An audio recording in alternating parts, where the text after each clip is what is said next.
देखिए, जब जब चुनाव आते हैं ना, तब तक कोई नया षड्यंत्र रच दिया जाता है। विकास तो कुछ हो नहीं रहा उस उत्तराखंड प्रदेश में। यहाँ तमाम हिंदू मुस्लिम, तमाम अतिक्रमण, तमाम ये जब चुनाव 27 में चुनाव है ना, इन्होंने माहौल बनाना शुरू कर दिया। तो यही हो रहा है इस प्रदेश में। वरना आज देखिए, पहले भी सरकारें रहीं जिन्होंने विकास के बारे में सोची, जिन्होंने इस प्रदेश में जो विकास किया, वो भी तो नेता रहे होंगे। आज क्या हो रहा है, कहीं कोई काम देख रहे हैं धरातल पर, आप कोई काम देखिए, भर्तियाँ हो नहीं रही, रोजगार कहीं मिल नहीं रहा, कहीं पर भी आप टेंडरों में इतनी धांधली हो रही है। तमाम बाहर से ठेकेदार आ रहे हैं, यहाँ पर ठेके ले रहे हैं। एक व्यक्ति जो पुलिस के पास पीड़ित पक्ष जाता है तो उसके समझौते के लिए उस पर भी उल्टी क्रॉस FIR कर दी जाती है। चरमराती हुई कानून व्यवस्था है क्या इस प्रदेश में?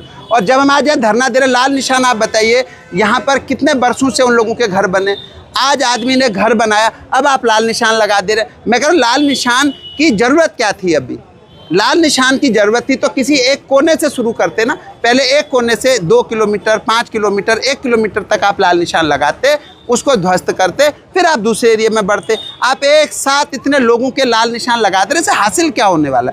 इससे सिवाय इस उत्तराखंड में आपातकाल लगने के अलावा कुछ नहीं हासिल होने वाला। आज कांग्रेस मर चुका है ना, विपक्ष मर चुका है। क्या कांग्रेस के पास 50,000 कार्यकर्ता नहीं होंगे पूरे प्रदेश में? 50,000 आदमी अगर सड़क पर होता तो सरकार बिल्कुल सही ढंग से काम कर रही होती। लेकिन आज हो क्या गया, कांग्रेस और भाजपा एक दूसरे के सपोर्टर बन गए।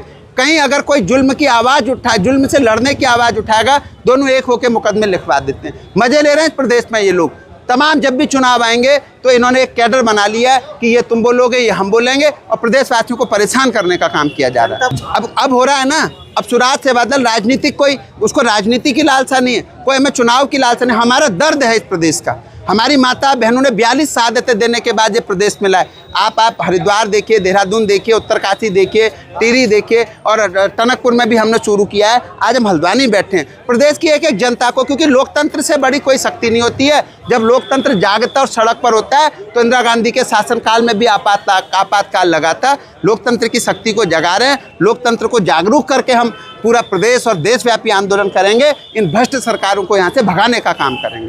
मामला इतना गंभीर है, ये सभी को मालूम है। हल्द्वानी में हर गली दूसरी गली में लाल निशान लगाए जा रहे हैं। सरकार जो है चुन चुन करके उन गरीबों को हटा रही है।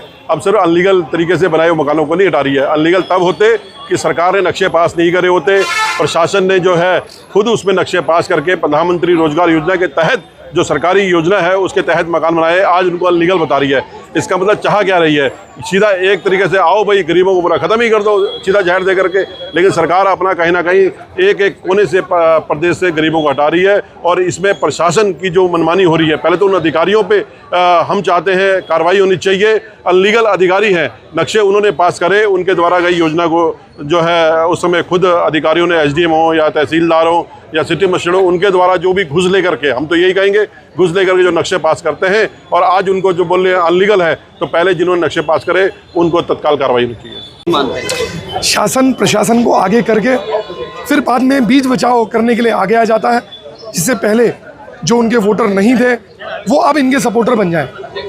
जो लोग इनके वोटर नहीं थे वहाँ पर लाल निशान लगाएं, फिर प्रशासन को पीछे करके शासन आगे आके उनको ढांढस बांधेगा और फिर चीज़ें सही क्रम से चलेंगी। इससे जो वोटर नहीं थे उनके वोटर हो जाएंगे। कहीं ना कहीं इन्फ्लुएंस्ड बात तो है। और बात गरीबों से शुरू हो रही है। जितने कॉम्प्लेक्स है जहाँ पर अंडरग्राउंड दुकानें आज बनी है, वो पहले कभी पार्किंग होती थी, आज वो दुकानें बना के बेच दी गई हैं। क्या वहाँ लाल निशान लगाने की ज़रूरत नहीं है? बड़े होटल, बड़े मॉल, बड़े स्कूल जो बिना नक्शे के या नक्शे से विपरीत बने, क्या वहाँ लाल निशान लगाने की ज़रूरत नहीं है? तो गरीबों के खिलाफ ही कार्रवाई नहीं होनी चाहिए। वो समग्र विकास को ध्यान में रखते हुए और गरीबों को ध्यान में रखते हुए कार्रवाई होनी चाहिए।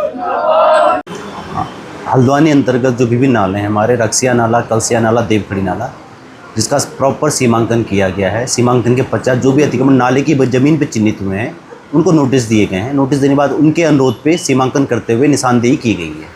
वर्तमान में उनके नोटिस से सुनवाई की जा रही है। नोटिस के दौरान जिसमें भी किसी के द्वारा अपने अभिलेख प्रस्तुत किए जा रहे हैं या ऐसे कोई वैध कागज़ दिए जा रहे हैं तो उनका नोटिस निरस्त किया जा रहा है और जो अवैध है उनके नोटिस पे आगे की कार्रवाई की जा रही है।